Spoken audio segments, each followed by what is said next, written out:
కుటుంబ గౌరవాన్ని రోడ్డు మీదకి వేస్తున్నారండి. నేను కూడా ఆ ఇంటి ఆడపడుచునే కాబట్టి I have to defend my family. నా ఫ్యామిలీని ఇంత అన్యాయంగా ఇట్లా మాట్లాడుతుంటే భరించలేకపోతున్నామండి.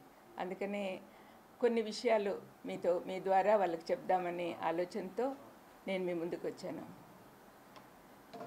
ఇక్కడ నిన్న రాత్రి నేను ఒక వీడియో చూస్తూ ఉన్నాను, వీడియో క్లిప్పింగ్ ఫ్రమ్ పులివెందుల.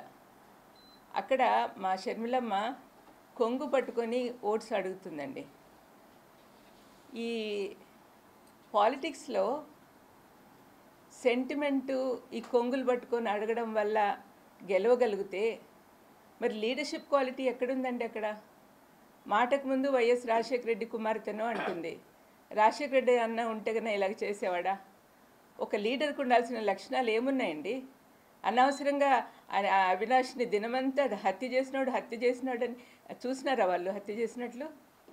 ఎవరు వాళ్ళకి ప్రూఫ్ చూపించారండి? ఎవరైతే హత్య చేశాడో వాడేమో బయట తిరుగుతున్నాడు. వాడు చెప్పిన మాటలు నమ్మి వీళ్ళు డిసైడ్ చేసేస్తారా? వాళ్ళేనా డిసైడ్ చేసేవాళ్ళు? మరి జడ్జిలు, కోర్టులు ఎందుకండి? ఆ చిన్న పిల్లోడు వీళ్ళకంటే 10 ఏళ్ళు చిన్నోడు. అటువంటి వాడిని జీవితం అంతా నాశనం చేస్తున్నారు ఈ ఆడపిల్లలు ఇద్దరు. కొంచెమన్నా ఎంపతి ఉండాలండి. వాళ్ళలాంటి పిల్లోడే కదా, మా ఇంట్లో పిల్లోడే అబ్బాయి కూడా. మరి వాళ్ళకు పిల్లలు ఉన్నారు, వాళ్ళ జీవితం అంతా ఎంత పాడు చేస్తున్నదో ఒకసారి షర్మిలమ్మ కానీ సునీతమ్మ కానీ ఆలోచిస్తే వాళ్ళకి అర్థమవుతుంది. చంపిన వాళ్ళు మేము బయట తిరుగుతున్నారు, అనవసరంగా వాళ్లకు బెయిల్ ఇవ్వమని వాళ్ళ కోసం సుప్రీంకోర్టుకి వెళ్తున్నారు. కానీ ఏ పాపం చేయని మా భాస్కరన్ ఏమో సంవత్సరం నుంచి జైల్లో ఉన్నాడు. అవినాష్కేమో బెయిల్ రద్దు చేయాలని వీళ్ళు తిరుగుతున్నారు. ఇదేం న్యాయం అండి? వింటున్న మీరన్నా చెప్పండి. మరి మా ఇంట్లో పాప ఇట్లా తయారైందంటే చాలా బాధగా ఉంది. జగనన్నను కూడా ఇంక్లూడ్ చేస్తూ ఉంది. సొంత అన్నయ్యను మామూలుగా శత్రువులందరూ ఒకటయ్యి మన మీద అటాక్కి వస్తే మనం ఏం చేస్తాము? ఇంట్లో వాళ్ళందరూ ఒకటవుతాం, మనలో ఉన్న విభేదాలన్నీ పక్కన పెట్టేసి. కానీ దీనికి ప్రకృతి సిద్ధంగా లేదండి. ఇక్కడ అన్నీ వ్యతిరేకంగానే ఉన్నాయి. అబద్ధాల జనకుడైన అపవాది కోరల్లో చిక్కుకోయినున్నారు ఈ అమ్మాయిలిద్దరూ. చాలా బాధాకరం అండి. రాత్రి నేను వీడియో చూస్తుంటే బీపీ సడన్గా రేజ్ అయిపోయింది. ఎంతమందికి అలా ఉన్నదో పరిస్థితి నాకు తెలియదు. మా కుటుంబాన్ని రాజశేఖరన్నను కానీ వివేకమన్నను కానీ ప్రేమించే వాళ్ళు ఎంతమంది ఉన్నారు. రాజశేఖరన్నను ఇప్పటికి కూడా కోట్లాది మంది మనసులో పెట్టుకొని ఆరాధిస్తున్నారు. నేను మీటింగ్స్కి వెళ్ళినప్పుడంతా ఎంత ప్రేమగా నన్ను ఆహ్వానిస్తారు. It's because of him only. మరి వివేకమన్నను చంపిన వాళ్ళు వివేకమన్న నాకు క్లోజ్ కాదా? ఒకగానొక చెల్లెల్ని నన్ను నెత్తిన పెట్టుకొని చూసుకునేవాడు. వాళ్ళిద్దరికి ఉన్న ప్రేమ కంటే నా ప్రేమ ఎక్కువ అండి. నేను గట్టిగా చెప్పగలను. వివేకమన్న అంటే నాకు చాలా ఇష్టం. మరి నాకు బాధగా ఉండదా? కానీ వాళ్ళు ఇవన్నీ రాజకీయంలో చేర్చి ఇంత అన్యాయంగా మాట్లాడుతుంటే ఏం చేయాలో తెలియని పరిస్థితిలో వాళ్ళ ఇంట్లో వాళ్ళందరూ ఏడుస్తున్నారండి. వీళ్ళిద్దరి పర్సనల్ అజెండాతో పర్సనల్గా వాళ్ళు ఎన్ని కక్షలు పెట్టుకున్నారు జగన్ మీద కానీ అవినాష్ మీద కానీ. దీనివల్ల ఏమవుతుంది? రాష్ట్రం అంతా అల్లకల్లోలం అయిపోతూ ఉంది. పులివెందుల్లో రాజశేఖరన్న వివేకమన్న ఫ్యాక్షనిజం ఉండకూడదని చెప్పి మా నాన్న ఉన్నప్పటి నుంచే మొదలుపెట్టారు. ఫ్యాక్షనిజం ఉండకూడదని. నాన్నని చంపినప్పుడు కూడా ఏమీ యాక్షన్ తీసుకోవద్దని మా అమ్మ అందరినీ కోరింది. అట్లా కామ్గా జరిగిపోతూ ఉంది. ఇటువంటి సమయంలో రాత్రి ఆమె అక్కడ వెళ్ళినప్పుడు ఎంత అల్లకల్లోలం. వాళ్ళు కార్యకర్తలు వీళ్ళని కొట్టుకోవడము, రాళ్ళు వేసుకోవడం ఎన్ని న్యాయంగా ఉన్నాయండి? సమాధానంగా శాంతి సమాధానాలతో ఉన్న వాళ్ళని ఇట్లా అల్లరి పెట్టడం ఎంత మాత్రం సమంజసం? ఇవన్నీ కూడా అండి దయచేసి వాళ్ళు చూస్తే అమ్మాయిలారా మేనత్తగా చెప్తున్నా, దయచేసి మీరు మారండి. ఇప్పటికైనా నోరు మూసుకోండి. This is not correct. రాష్ట్రాన్ని పాడు చేస్తున్నారు. జగన్ ప్రభుత్వంలో పేదలందరికీ సంక్షేమాలు అందుతున్నాయి. ఎంత హ్యాపీగా ఉన్నారో నేను చూస్తున్నా. మరి వాళ్ళ అటువంటి ప్రభుత్వాన్ని పడగొట్టాలని మీరు ప్రయత్నం చేస్తున్నారే. మీకు అసలు కరుణ జాలి ఏం లేదా? మీరే ఆలోచించుకోండి. కానీ మీరు చేసేది మాత్రం చాలా తప్పమ్మా. షర్మిలమ్మ, సునీతమ్మ, I'm very unhappy about it. And all our relatives, మన బంధువులందరూ కూడా మీరు అనుకుంటున్నారేమో మీకు సపోర్ట్ చేస్తారని. Just because you are Rajasekhar Reddy's daughter, it doesn't mean that you are doing whatever you are doing. నువ్వు చేసేదంతా కరెక్ట్ అని అనుకోవద్దుమా. ఆయన పేరు చెప్పుకొని తిరుగుతూ ఆయనకు అవమానకరంగా బిహేవ్ చేస్తున్నావు. నువ్వు చేసే పనులు ఏమైనా అన్న సంతోషంగా చూస్తున్నాడు అనుకుంటున్నావా? ప్రతిదీ ఆయన శత్రువులందరినీ చుట్టూ చేరారు, వాళ్ళతో ఏకమైపోయావు. రాజశేఖరన్ ఉన్నప్పుడు ఎంతమంది కష్టపెట్టారో వాళ్ళందరూ కూడా నీతో ఉన్నారుమా. ఒకసారి ఆలోచించు. ఏమో నీకు నీ కళ్ళు, నీ చెవులు అన్నీ మూసుకుపోయినాయేమో అనిపిస్తూ ఉంది. పులివెందుల్లో, కడపలో జరుగుతున్న ఎంత డెవలప్మెంట్ నీకు కనపడడం లేదా? ఆనాడు రాజశేఖరన్ పనిచేస్తున్నప్పుడు రాష్ట్రమంతా తిరుగుతుంటే వివేకమన్న పులివెందుల్లో ఉండి చూసుకునేవాడు. మరి ఏదో తప్పు మార్గంలో వెళ్ళాడు, కాంగ్రెస్కు సపోర్ట్ చేస్తూ ఎనిమి అయిపోయినాడు. ఆ రోజు నుంచి తనకు జగన్కు ఒక సపోర్ట్ కావాలి కదా, అందుకని యవనస్తుడైన అవినాష్ని పెట్టుకున్నాడు. అవినాష్ ఏ లోటు లేకుండా గత 5 సంవత్సరాలు ఎంత పని చేసినాడో మీరు అందరూ చూసినారు. అవన్నీ ఎందుకు ఆలోచించటం లేదు మీరు? ఒక్కసారి ఆలోచించమ్మా దయచేసి. ఇద్దరు కూర్చొని మాట్లాడుకోండి, మీరు చేసే పనులు కరెక్ట్గా ఉన్నాయా లేదా, ప్రజలకి ఎంత హామ్ చేస్తున్నారో ఒక్కసారి ఆలోచించండి. మీకు అసలు ప్రజల మీద ప్రేమ ఉందా? మీ నాన్నకున్న ప్రేమలో కనీసం ఒక 100వ వంతన్నా ఉందా మీకు? జగన్ ఈ మధ్య ఇప్పుడు చూపిస్తున్న ప్రేమలో మీకు ఏమైనా ఉందా? అసలు నిస్వార్థంగా పనిచేస్తున్నాడే ఆ బిడ్డను పాడు చేయాలని మీరు చూస్తున్నారు. మీరు ఎన్ని మాటలు అంటున్నా కూడా అవినాష్ ఒక్కసారి నోట్లో నుంచి మాట అనలేదు మీకు అగెన్స్ట్గా.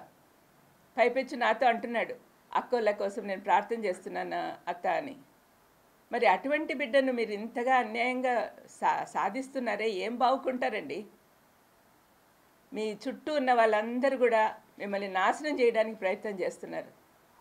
ఆ ఊబిలోకి పోవద్దండి. శత్రువులందరూ ఏకమైనారు, జాగ్రత్త. మీరు నాశనం అయిపోతారు.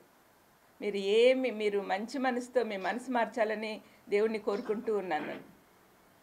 మీకోసమే ప్రార్థన చేస్తున్నా. జగన్కు భద్రత కావాలని, అవినాష్ను గురించి మీకు కోపం లేకుండా పోవాలని ప్రార్థన చేస్తున్నా. నా ప్రార్థన దేవుడు తప్పనిసరిగా ఆలకిస్తాడని నమ్ముతూ ఉన్నా. మీకు అసలు దైవ భయమే పోయింది మా. దేవుడు అంటే భయభక్తులతో పెంచారు మీ తల్లిదండ్రులు. ఇప్పుడు ఎందుకు ఇలాగ తయారయ్యారు? ఆలోచించుకోండి. మాకైతే ఏం కనపడడం లేదండి. మాకైతే ఏం కనపడడం లేదు. ఎందుకు అట్లా చేస్తుందో మాకు అర్థమే కావట్లేదు. ఈ ఆస్తులు గొడవ అంటారా, మీకు అందరికీ తెలిసిందే. ఈడీలో ఉంది, ఈడీ నుంచి రిలీజ్ అవుతానే ఇస్తానని చెప్పాడు జగన్. అందరికీ తెలిసిన విషయమే కదా. మరి ఎందుకు అంత కోపం పెంచుకుంటా ఉందో తెలియదండి.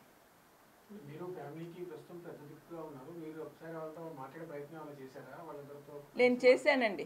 మీ జీవితాలు పాడు చేసుకుంటున్నారమ్మా, this is not the correct way అని చెప్పినప్పటి నుంచి నాతో మాట్లాడడం మానేశారండి.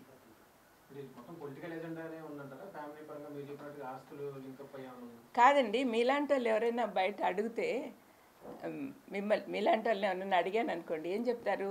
వాళ్ళ మాటల్లో పర్సనల్ అజెండా, పర్సనల్ గ్రడ్జ్ కనపడతా ఉంది, కక్ష సాధింపు. ఇది మాలో ఎప్పుడు కనిపించలేదండి. మా ఫ్యామిలీలో ఎవరికి కూడా ఇట్లాంటి కక్ష సాధింపులు లేవు. మరి ఎందుకు ఆ పాపకు వచ్చిందో నాకు తెలియదండి.